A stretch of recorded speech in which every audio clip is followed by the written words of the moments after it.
Hello, everybody. I'm Jim, and that's Warren, and you're watching guys. Talking Vintage. This is show number 54. And today is Valentine's Day. Happy Valentine's Happy Day to V-Day. everybody. Yep. Whoops. Yeah. What? Who? V-Day. V-Day. VD Day. Valentine's Day. Day. Yes. Yep. Today is Valentine's Day. And we are brought to you by Decades Reclaimed Vintage Depot. That's where we're located at. That's where we're shooting the show from.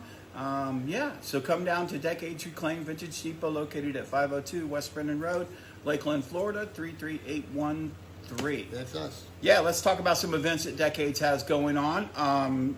We are continuing our Vendor of the Week. It's a new thing that we've been doing. And so each week is a different vendor, and they get to put their booth on sale. So they have a sale for the customers, and we recognize that vendor as Vendor of the Week. Yeah. So that's continuing, and that's an ongoing thing. Well, at least for now. Until we decide we don't like it, I don't know. I don't know how that's going to go. Or we run out of vendors wanting to participate. Yeah, Customer Appreciation Month continues the whole month of February. 3 ways to win. You can come into the store. We'll give you a ticket, take your phone number and your first name down. We won't sell that phone number or bother you with that phone number. We'll only use it for the drawing. After that, we throw it away.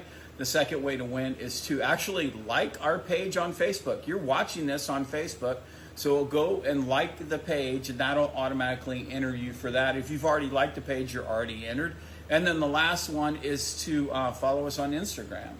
So if you're on Facebook, you're probably on Instagram. Go to Instagram and follow Decades Reclaimed on Instagram, and you'll be entered for the third one. There are 3 baskets. All of them have a $50 gift certificate from Decades Reclaimed Vintage Depot in there, and some other gift certificates in there. And there's lots of good little goodies and stuff like that. Can I win?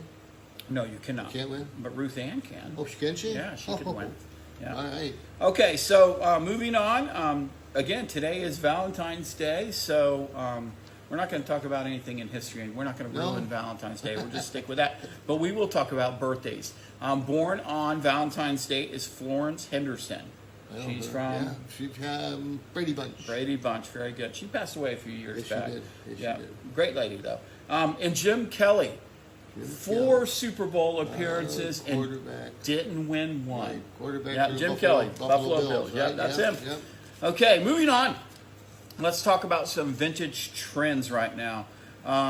Trays. Trays are selling. Are Yeah, trays. Trays of all kinds. Wood, bamboo, metal, metal, all of it. okay. Milk glass is making a resurgence. I know years ago milk glass was super hot. It's coming back. It's trending right now. Enamelware. Let's stop and think about this. Enamelware in colors. Colored enamelware. Okay? Or cast enamel, which is enamel over cast. But the colors, not just the white and black, and not the white and red, the classic ones on enamelware, but the colored stuff, the blue, the green, the yellows, all that kind of stuff. Now we know what it is. Yeah. Okay. Vaseline glass is selling again. It used to be real hot, and it kind of died, and it's been trending as of lately, past few That's months. that green stuff, right? Yep, the green stuff. It's uranium. Yep, it's Okay. got uranium in it, Properties, not enough to whatever. hurt you, Right, but enough to see it under But black that's another light. name for it, right? Exactly. Okay. And then bookends are selling, different kinds of bookends, specifically brass, but I've seen ones made out of, like concrete and stuff like that. All of them are selling. Wood, heavy wood. Yeah, Okay. I've seen some wooden ones, yeah. Okay, that's it for our vintage trends. Let's move on to our vendor corner. If you're a vendor, this time of the show is for you. We are going to talk about selling for friends and family. Yeah, so a friend or a family member comes to you and says, "Can you sell this for me?" Most often, they are disappointed because they thought it was worth more than you sold it for, and that's a common occurrence when anybody is selling anything. They think it's worth more than it actually is. So. But anyways, we're not going to get onto that. So they're often disappointing.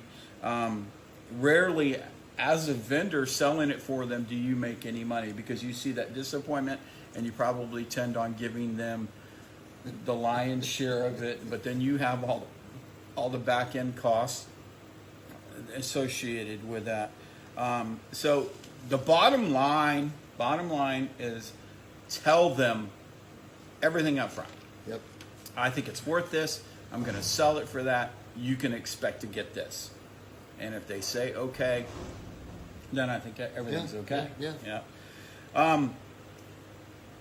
Yeah, and then I, in my personal opinion, I tell them what it's worth, and I sell it to them as a favor. I'm not selling it to them to make money. I say it's worth, $30. I'm going to sell it for 25. I'm going to lose 12% to the shop, and then so you can expect to get this. And I'm not looking to make any money off of the deal. I'm just doing it as a favor, as long as it's a one-off, two-off, Right. But if it's a bunch of stuff, then yeah, I'm going to have to. Because I have to pay the rent and stuff. Get a yeah. booth. Yeah, so yeah. And now we're going to move on to consigning a piece within your booth. Okay, so somebody comes to you and say, well, you consign this, and it's kind of the same deal, but it's not the same deal. Maybe it's not a family or friend member, maybe it's a neighbor or something like that. I hope you consider your neighbors friends. But anyways, so you're going to consign it. So it's the same outcome. You got to let them know what it's worth up front. What's the deal on the consignment? Are we doing a 60-40 split where I get 60, you get 40 because I have the cost and you don't? Are we doing a 50-50 split and we're going to take the cost out? I don't know how you would do your booth rent as part of that, but so just remember, be upfront with them, tell them what it's worth, tell them when you're going to sell it for, and because you have cost. I mean, you take a big couch in your booth and it takes up a third of your booth, you're paying rent for that, and then you wind up getting nothing for it. It's probably just not a good idea, and a lot of shops probably won't let you consign within your booth. But I know we here, and I do it. I sell for friends and family, but again, it's a one-off, and I'm looking to help them out. I'm not looking to make any money. All right. So, in closing, Wow, this is going fast. well, I mean, we only stay on I know, 8 minutes, and we've got a minute left. Let's go. Closing. Let's talk about Vendor of the Week. We still got that going on here. Decades Reclaimed Vintage Depot. Come in and check it out. There's a new vendor each week. It starts on Monday of that week and runs through Sunday. We rotate them. So come in and check it out. Show support for the vendors.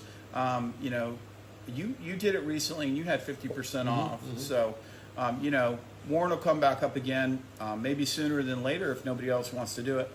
And then don't forget, it's Customer Appreciation Month here at Decades Reclaimed Vintage Depot, where you can win 3 different ways. You can walk into the shop, take your number and your name to win one of the baskets, like our page on Facebook to win the second one, and follow us on Instagram to win the third. So you could win all 3. Same person could win all 3. If you're lucky. Yeah.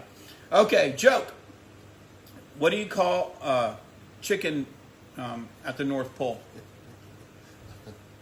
No idea. Lost. Okay. Now it's our question time. We asked about vintage pest stuff back in show 50 number 52. Yeah.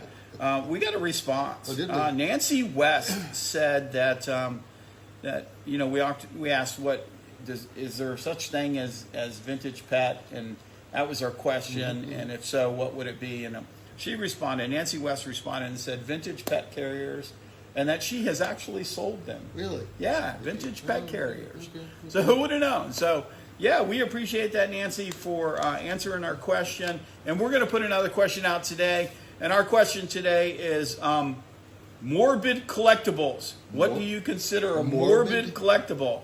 Have you ever sold one of them? So we're not going to give you any examples, but it has to be a morbid collectible. And what is a morbid collectible? What do you consider a morbid collectible? And have you ever sold one?